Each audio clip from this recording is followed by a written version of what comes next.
5편 과거의 그림자, 제한장, 꿈속의 낯익은 얼굴, 세종 26년, 겨울.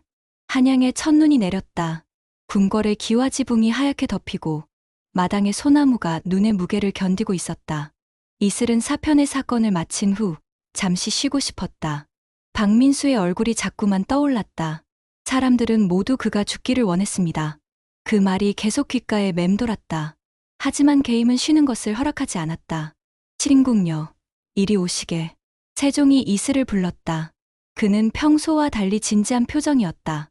이번에는 도화서 도화수로 가주시게. 화원들이 초상화를 그리고 있는데 감시가 필요하다네.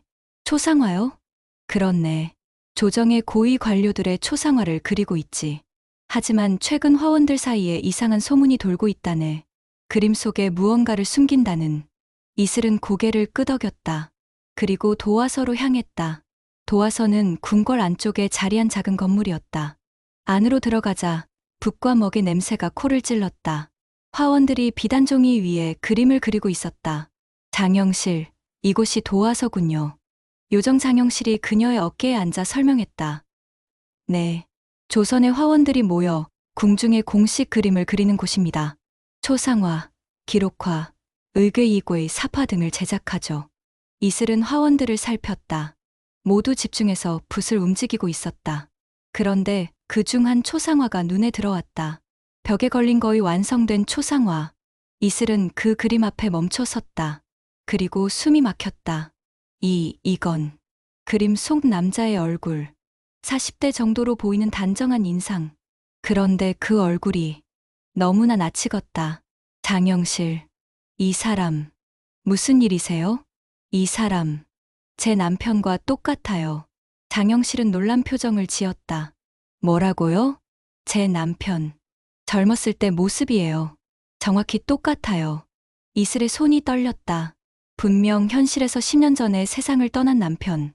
하지만 그의 젊은 시절 모습이 지금 조선시대 그림 속에 있었다. 우연일 수도 있습니다. 사람의 얼굴은 비슷할 수 있으니까요. 하지만 이슬은 확신했다. 이것은 단순한 우연이 아니었다. 이 사람은 누구죠?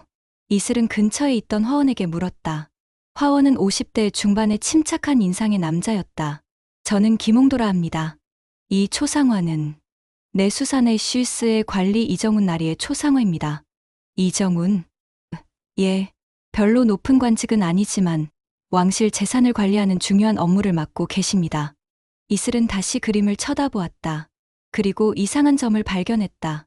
그림의 오른쪽 어깨 부분에 작은 붉은 점이 있었다. 이 붉은 점은 뭐죠? 김홍도는 의아한 표정을 지었다. 붉은 점이요? 무슨 말씀이신지. 여기, 어깨에. 이슬이 가리키자 김홍도는 고개를 갸우뚱했다. 아무것도 없는데요? 이슬은 놀랐다. 분명 붉은 점이 보이는데 김홍도는 보지 못한다. 장영실, 당신은 보여요? 장영실도 고개를 저었다. 저도 보이지 않습니다. 이슬의 등골이 서늘해졌다. 자신만 보이는 붉은 점.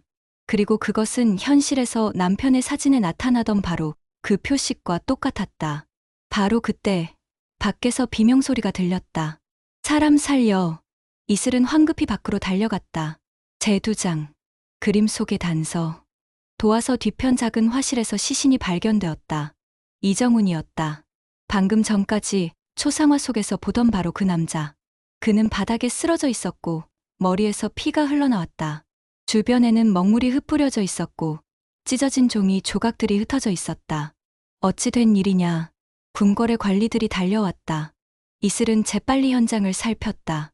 장영실, 이건 타살이에요. 어떻게 아세요? 머리 상처의 각도를 보세요. 뒤에서 둔기로 맞은 흔적이에요. 자살이나 사고가 아닙니다. 이슬은 주변을 조사했다. 바닥에 떨어진 붓 하나가 눈에 띄었다. 붓 끝에 피가 묻어 있었다. 이 붓이 흉기인가요? 아닙니다. 붓은 너무 가볍습니다. 옆에 있는 먹돌벼룩이 진짜 흉기일 겁니다. 이슬은 먹돌을 살폈다. 무거운 돌로 만든 벼루. 뒷면에 미세한 핏자국이 있었다. 이걸로 머리를 쳤군요. 이슬은 찢어진 종이 조각들을 주었다. 그 중 하나에 글자가 적혀 있었다. 진실은 그림 속에. 이정훈이 남긴 메시지인가요? 그럴 가능성이 높습니다. 이슬은 다시 그림이 걸린 방으로 돌아갔다. 초상화를 자세히 살폈다. 그리고 그림을 벽에서 떼어냈다. 뒷면에 무언가 적혀 있었다. 붉은 점은 가문의 치욕. 누가 이것을 알았는가? 이슬의 심장이 두근거렸다. 장영실, 붉은 점. 그게 뭘까요? 가문의 치욕이라. 아마 신분과 관련된 것일 수도 있습니다. 이슬은 김홍도를 불렀다. 김홍도. 이정훈과 함께 작업하던 사람은 누구죠? 저와 또 다른 화원 박서방입니다. 그리고 이 초상화를 주문한 대신이 계십니다. 누구죠? 좌이정 윤석규 대감입니다. 이슬의 눈이 빛났다. 좌이정. 왜 그가 내 수사 관리에 초상화를 주문했을까? 이슬은 윤석규를 찾아갔다. 그는 60대 중반의 위험 있는 인물이었다. 친궁녀가 나를 찾았다고? 예, 대감. 이정훈의 초상화를 주문하신 이유를 여쭙고 싶습니다. 윤석규는 잠시 망설이다가 대답했다. 이정훈은 나의 먼 친척이오. 그래서 초상화를 그려주려 했던 것이오. 하지만 이정훈은 살해당했습니다. 윤석규의 얼굴이 굳어졌다. 뭐라고? 그리고 초상화 뒷면에 이상한 글귀가 적혀 있었습니다. 붉은 점은 가문의 치욕이라고. 윤석규는 눈빛이 흔들렸다. 그건. 대감, 솔직히 말씀해 주세요. 이정훈에게 무슨 비밀이 있었나요? 윤석규는 한참을 침묵했다. 그리고 깊은 한숨을 쉬었다. 이정훈은 노비 출신이오. 노비? 예, 우리 가문의 노비였소. 하지만 총명해서 내가 그를 풀어주고 교육시켰소. 그리고 관직까지 얻게 해주었소. 그럼 붉은 점은? 그것은 노비의 표식이오. 어릴 때 노비들의 어깨에 찍던 낙인의 흔적이오. 이슬은 소름이 돋았다. 붉은 점. 그것은 신분의 표식이었다. 하지만 만약 이 사실이 알려지면 이정훈의 관직은 박탈되고 우리 가문도 욕을 먹을 것이오. 그래서 초상화에는 그것을 숨기라고 했소. 그럼 누가 그를 죽인 걸까요? 윤석규는 고개를 저었다. 모르오. 하지만 이정훈이 최근 누군가와 다퉜다는 소문을 들었소. 누구와요? 화원 박서방이요. 제세장. 겹쳐지는 과거. 박서방은 30대 중반의 날카로운 인상의 남자였다. 이슬이 그를 찾았을 때 그는 화실에서 혼자 그림을 그리고 있었다. 박서방, 당신은 이정훈과 다퉜다고 들었습니다. 박서방은 붓을 멈추고 이슬을 쳐다보았다. 맞소. 다퉜소. 왜죠? 이정훈은 거짓된 사람이었소. 노비 출신이면서 양반 행세를 했소. 그것이 마음에 들지 않았소. 그래서 죽였나요? 박서방은 격렬하게 고개를 저었다. 아니오. 저는 그를 죽이지 않았소. 다만 그의 비밀을 폭로하려 했을 뿐이오. 어떻게요? 초상화 속에 붉은 점을 그려 넣으려 했소. 하지만 김홍도가 막았소. 그래서 싸웠소. 이슬은 조용히 물었다. 하지만 그림에는 붉은 점이 없었어요. 김홍도가 지운 건가요? 아니요. 처음부터 그리지 않았소. 윤석규 대감이 엄격히 금지했으니까. 이슬은 혼란스러웠다. 그럼 자신이 본 붉은 점은 뭐였을까? 바로 그때 장영실이 속삭였다. 이슬님, 혹시 그 붉은 점은 현실의 것이 아닐까요? 현실? 게임이 당신에게만 보여주는 표식일 수도 있습니다. 당신의 남편과 연결된. 이슬은 가슴이 철렁 내려앉았다. 남편과 이 사건이 무슨 관계가? 이슬은 다시 이정훈의 집을 방문했다. 그의 아내를 만나기 위해서였다. 이정훈의 아내는 40대 중반의 수척한 여인이었다. 그녀는 병색이 완연했다. 마님, 남편분의 죽음에 대해. 죽음. 여인은 담담하게 대답했다. 후련합니다. 뭐라고요? 저는 남편이 죽어서 후련합니다. 이슬은 충격을 받았다. 왜? 남편은 거짓된 사람이었습니다. 노비 출신이면서 양반 행세를 하고 저를 속였습니다. 그리고 제가 병들었을 때도 돌보지 않았습니다. 여인의 눈에서 눈물이 흘렀다. 저는 매일 고통받았습니다. 하지만 남편은 관직과 체면만 중요했습니다. 이제 그가 죽었으니 저도 편히 죽을 수 있을 것 같습니다. 이슬은 가슴이 아팠다. 그리고 갑자기 자신의 과거가 떠올랐다. 10년 전 남편이 세상을 떠났을 때 슬펐을까? 아니면 후련했을까? 남편은 좋은 사람이었다. 하지만 말년에는 병으로 고통받았고 이슬도 함께 힘들어했다. 그가 떠났을 때 이슬은 슬픔과 동시에 묘한 해방감을 느꼈던 것도 사실이었다. 이슬님, 괜찮으세요? 장영실이 걱정스럽게 물었다. 이슬은 고개를 끄덕였다. 괜찮아요. 그냥 생각이 많아서요. 제 내장, 진실의 붉은 점. 이슬은 모든 단서를 종합했다. 이정훈의 죽음, 초상화, 붉은 점, 그리고 가문의 비밀.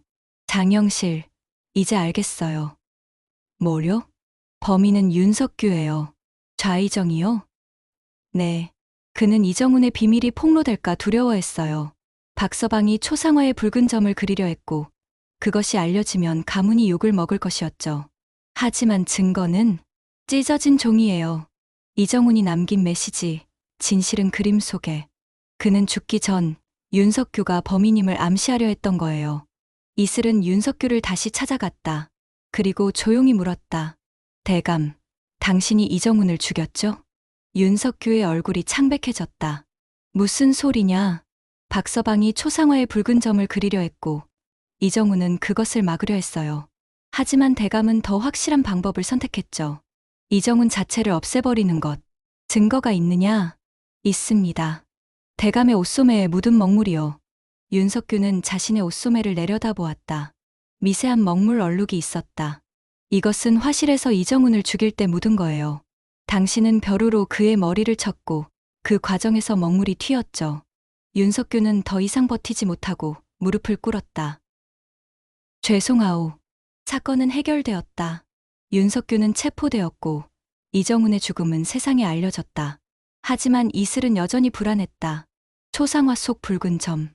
그것은 진짜였을까? 환상이었을까? 그날 밤 이슬은 다시 초상화 앞에 섰다. 붉은 점은 여전히 보였다. 장영실, 이 붉은 점. 정말 제 남편과 관련이 있는 건가요? 장영실은 조용히 대답했다. 아마도 그럴 겁니다. 이 게임은 단순한 미스터리가 아니에요. 당신의 마음이 불러낸 미궁일지도 모릅니다. 제 마음? 네. 당신이 남편에 대해 느꼈던 복잡한 감정들. 사랑, 고통, 그리고 후련함. 그 모든 것이 이 게임 속에 투영되고 있는 거예요. 이슬은 가슴이 답답해졌다. 바로 그때 눈앞에 글씨가 떠올랐다. 오편 클리어. 다음 단계로 이동할 수 있습니다. 빛이 이슬을 감쌌다. 2050년 미스테리 게임방. 이슬은 캡슐에서 나와 깊게 숨을 들이쉬었다. 이번 사건은 너무나 개인적이었다. 검은 정장 남자가 다가왔다. 5편도 클리어하셨군요. 점점 진실에 가까워지고 있습니다. 제 남편. 그와 이 게임이 무슨 관계가 있나요? 검은 정장 남자는 의미심장하게 미소를 지었다. 당신의 남편, 그가 가진 비밀을 알 준비가 되었습니까? 무슨 비밀이요? 다음 편에서 알게 될 겁니다. 당신이 왜 여기 왔는지, 당신이 진짜 원하는 것이 무엇인지. 이슬은 불안감과 동시에 호기심을 느꼈다. 검은 정장 남자는 벽에 걸린 사진을 바라보았다. 이슬의 가족 사진. 남편의 얼굴은 이제 완전히 붉은 빛으로 덮여 있었다. 진실은 언제나 가장 가까운 곳에 숨어 있습니다. 당신의 마음 속에, 그리고 당신의 기억 속에, 그리고 그의 눈동자가 다시 붉게 빛났다. 저승사자의 눈빛이었다. 다음 편에서는 당신이 잊고 싶었던 것을 마주하게 될 겁니다. 이슬은 몸이 떨렸다. 하지만 뒤로 물러설 수 없었다. 이미 너무 깊이 들어왔다. 5편 완.